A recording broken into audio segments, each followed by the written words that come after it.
in a land of mighty kings and deadly decrees, one man was condemned just for praying. But when the world turned against him, he wasn't alone. Hungry lions, a desperate prayer, and a visitor from heaven, what happened that night still makes kings tremble. The great Babylonian Empire, where the hanging gardens touched the sky and the towers seemed to speak with the stars, there lived a wise man named Daniel. He wasn't Babylonian.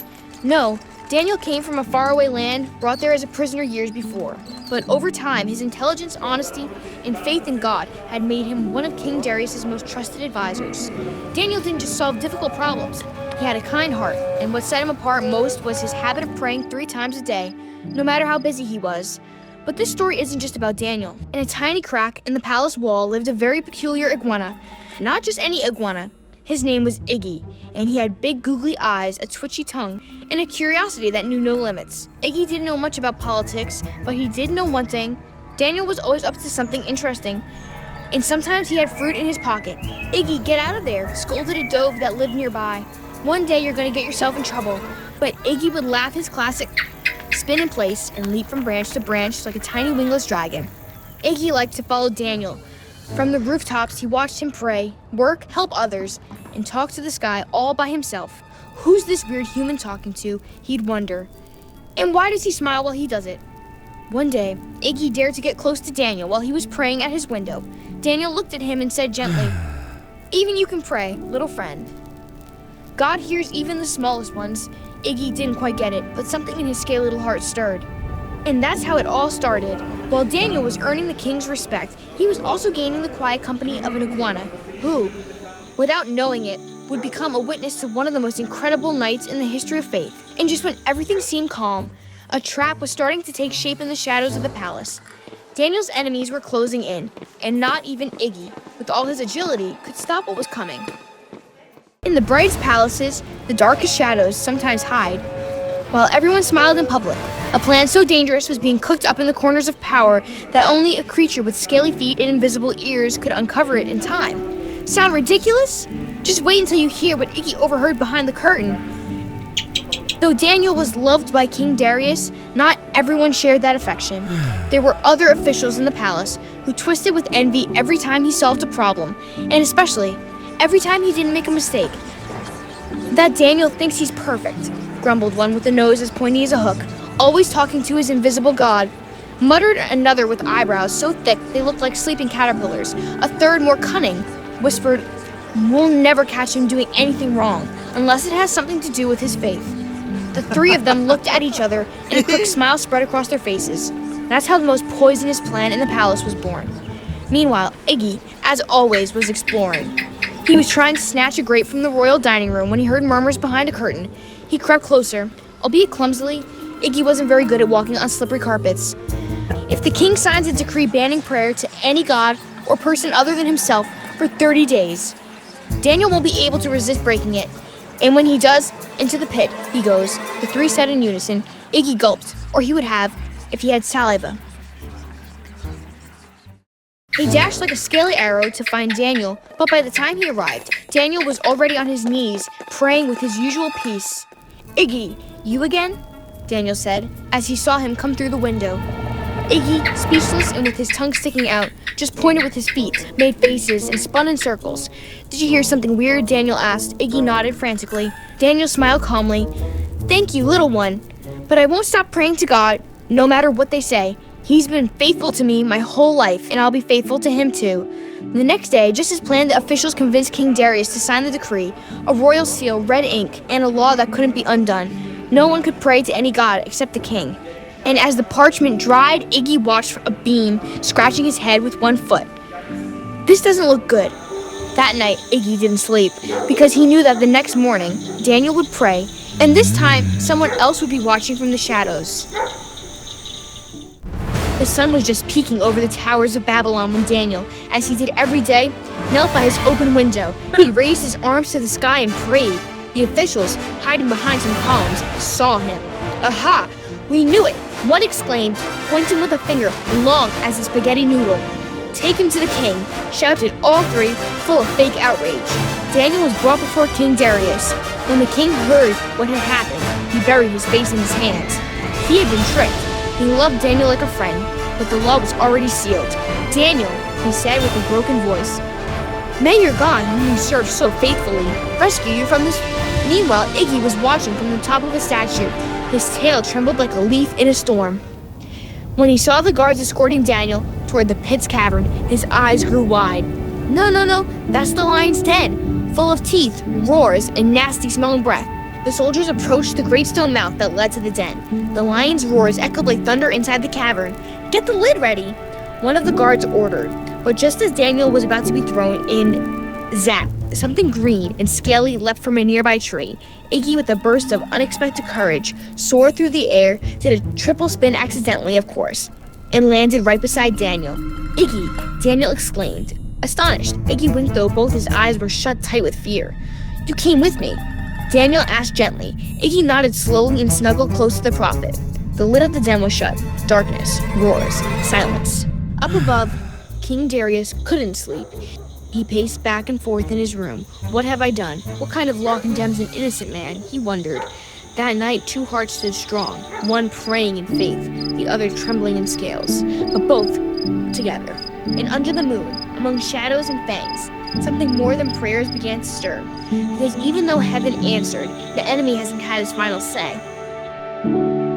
The darkness in the pit was almost complete, except for a pair of glowing eyes, or rather, lots of pairs. Big eyes, slanted eyes, eyes blinking slowly from within the shadows. The lions, majestic and massive, with manes like royal carpets and claws the size of soup ladles.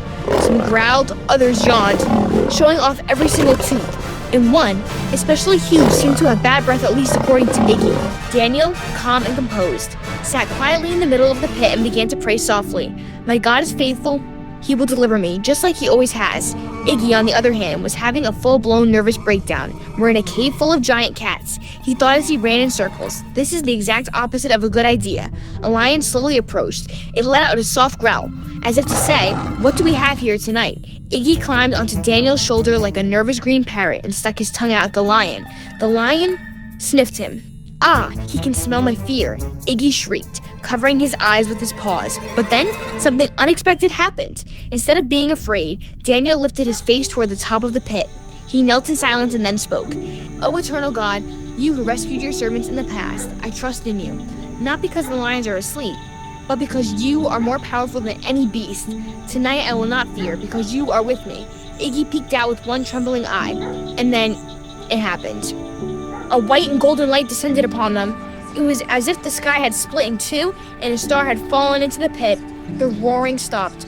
From the glow emerged a figure, an angel, majestic, with wings that looked like they were made of fire and a voice that rumbled like gentle thunder.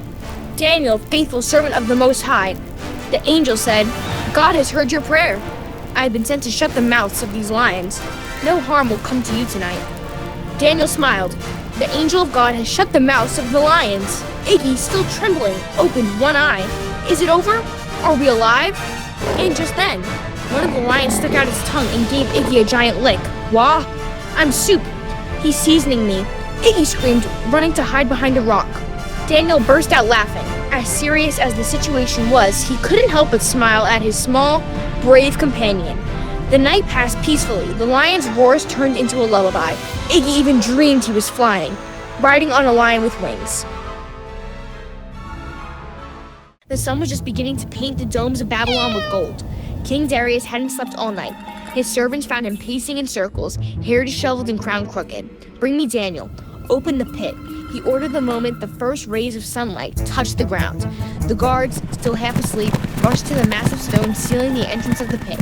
With great effort, they pushed until a sliver of light broke through. The king stepped closer, his heart in his throat. "Daniel," he shouted with a trembling voice, "servant of the living God, was your God able to rescue you from the lions?" And then a voice steady and calm came from within. "Long live the king. My God sent his angel and shut the mouths of the lions. They did not harm me, because I was found innocent before him, and also before you."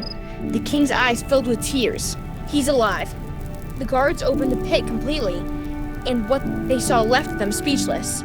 Daniel was standing, without a single scratch. The lions were peacefully sleeping around him, like giant cats basking in the sun. And right in the middle of it all was Iggy, perched on top of a lion, striking some sort of yoga pose. "Good morning," he squeaked. "Anyone got breakfast?" The king laughed. Never before had such a dangerous scene ended in such an unexpected way. "Bring Daniel out. And the iguana too." The officials who had plotted the scheme were brought to justice, and the king made a new decree. From this day on, everyone in my kingdom will honor the God of Daniel. For he saves, delivers, and performs signs and wonders in heaven and on earth. He rescued Daniel from the power of the lions. That afternoon, Daniel returned to his place of honor. But something had changed from then. From then on, he was always accompanied by a green iguana, wearing a crown made of twigs and acting like a superstar. "Iggy, could you please get off the king's throne?" "I'm not just an iguana. I'm Iggy the Brave, witness of the shining angel." Daniel just laughed, and so, between divine lessons and wild adventures, the palace of Babylon was never the same again. Attention, time traveler. Are you ready to join the time agents? Yes, you are now part of a special mission. The time agents travel to the past to uncover the most epic moments of the Bible and ensure that these stories are never lost. But we need your help. Every time you watch a video, you travel with us, witnessing miracles, epic battles, and moments when God changed the world. To continue the mission, make sure you're ready. Ask an adult to subscribe and turn on notifications. That way, you'll never miss the next time jump. Mission complete. See you on the next exploration, Agent. Children around the world are discovering the Bible in a unique and exciting way.